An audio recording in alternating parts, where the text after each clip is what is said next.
Are these the last days? In Luke 21, Jesus is teaching in the temple courts, and it is tense. People have been proclaiming him as Messiah, and the religious leaders want to have him killed.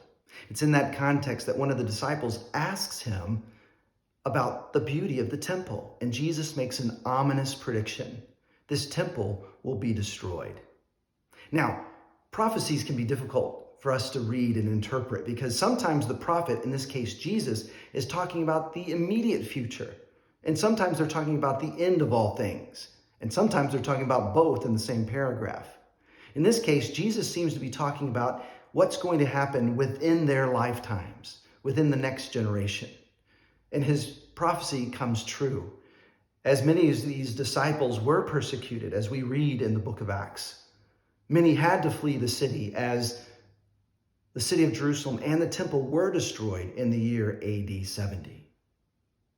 But these aren't words just to encourage the first century generation of followers.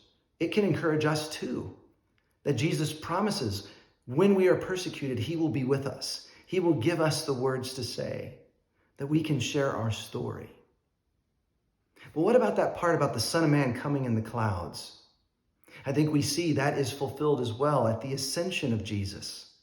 And we discover Stephen at the stoning, when he was killed, saw Jesus sitting on the throne of heaven.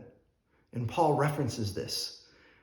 Are we closer to the end times? Well, we're closer today than we were yesterday. But regardless of it, Jesus is to come back and make all things right.